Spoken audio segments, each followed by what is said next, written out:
Confession time. There happens to be a certain series of board gaming that I'm not a fan of. Not at all, in fact. It's the granddaddy of all this that kind of started this back in the 90s, the Renaissance, if you will, and that would be Catan, however you want to say it. I've always said Catan because it flows off the tongue better. I'm sure I'm wrong, and you'll tell me if I'm wrong.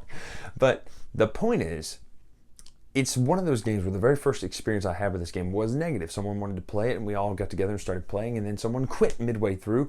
But rather than just all of us say, oh, we'll try again another time, we decided to try to limp through it, not my choice, without these people. And it totally ruined the game, obviously, because you can't go from 4 to 2. Well, you can't go to 2 anyway, but you can't go from 4 to 3 and it feel like a balanced game mid-game, right? And then they wanted to try to come back later. But anyway, the game had been ruined by that point.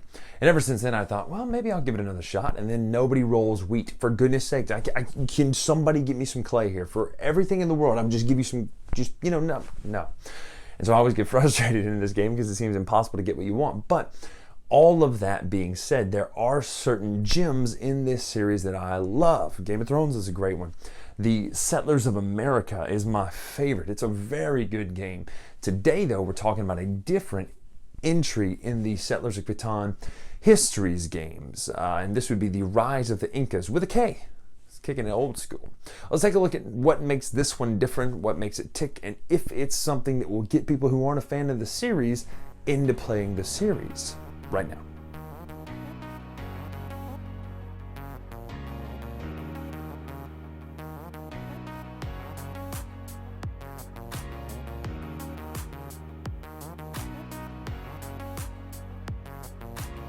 So let's find out what makes this Catan Histories different than just regular Catan, excuse me. You'll hear me say that a lot because I'm just used to saying it. If you want to correct me in the comments, that's fine. Just know that I know that I'm wrong. So Catan Histories are some of the kind of offshoot one and done games. This is Cell of the Andes, but the one I like the best is the Railroad one, but this one does a lot of cool things too. So let's find out what's in here. Now, I'm not going to reteach you Settlers of Catan because I assume you know that before you come. So I'm not going to reteach you that. I apologize if that's what you're looking for in this review. There are ample other places where you can learn the actual game itself. The setup is nice, but there's really no difference in the tiles other than you get these new things that are also goods. So you don't get just resources, you get goods. So you get a fish, these leaves, I think they're cocoa is what they count for, and then feathers. These are the 3 different types of goods that you get. These goods, you notice, can now be traded. So if you don't get something, you potentially can take care of it later.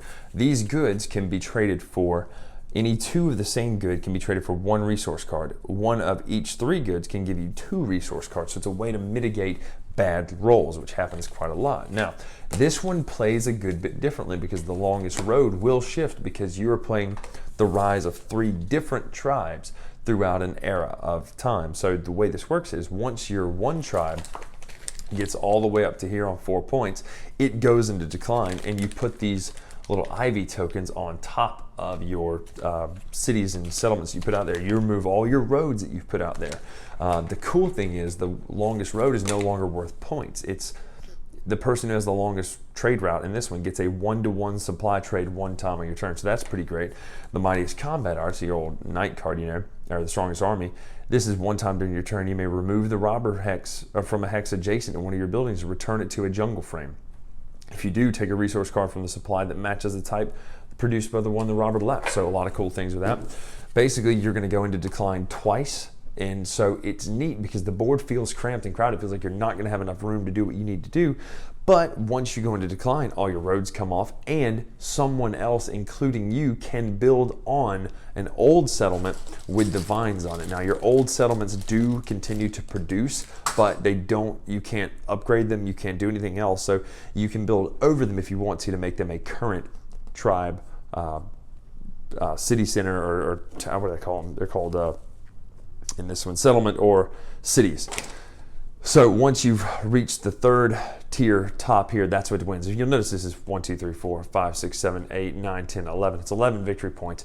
And it tells you how you can get it. You can either get 4 settlements, or 2 settlements in a city, 2 settlements in a city, or 3 settlements over here to get the 3rd one. So it's just a neat way to kind of space out the game a little bit differently as opposed to just let's play straight up Catan.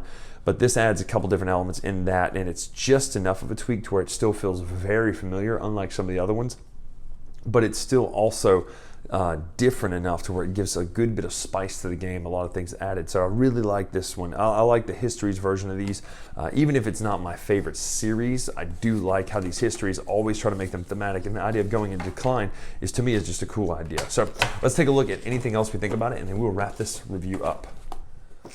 So that's what makes it different how you play, and there are a couple things that make me really like this entry into the series of Catan, and that would be mitigation of poor luck. First of all, the Americas has the coins system. I love getting coins when something doesn't go your way dice-wise. This one still, you don't get anything if the dice don't go your way, but you do get the option of having those goods that you can trade for resources. And I think it's fantastic to be able to do any kind of trading like that. And the trading ratio is much lower in this one anyway to start with. Plus, if you get longest road, it's a 1-to-1, one time a turn. So a lot of cool additions. I love the idea of your place going into decline and then someone being able to build over it. So it takes away a lot of the issues and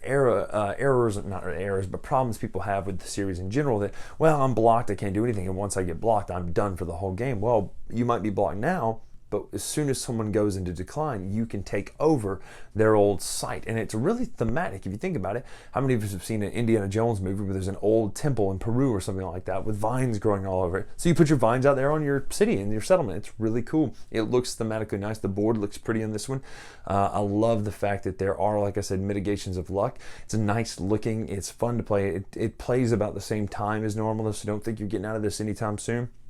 It does still have the issue of, oh, no, didn't get anything this turn, nobody wants to trade, okay. But at least you can mitigate it a few ways. But I do like it as an entry into the series just because of the few things that it does tweak and add and change to make it feel like you're less blocked out from doing what you want to do. So that's what I think about Settlers of Catan, the Rise of the Inkas. It's a fun entry into the series. Any of these Histories ones to me are better than any of the other ones that have come out.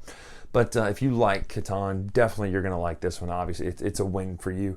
If you're not a fan of Catan, you may not like this one in general, unless you're like me and there are certain things that you wish were tweaked, and this one does tweak some of that. So again, I'm Brian Drake here on The Latest Retro on the Dice Tower. Make sure to check us out. Follow us on Twitter and Instagram at The Latest Retro. Let me know what you want to see reviewed coming up in the near future. And until next time, we'll see you. So much for watching the Dice Tower videos. Find more great videos and reviews, as well as our top-rated audio podcast at Dicetower.com. You can also find other great shows at Dicetowernetwork.com. I'm Eric Summerer, and you've been watching the Dice Tower. The Dice Tower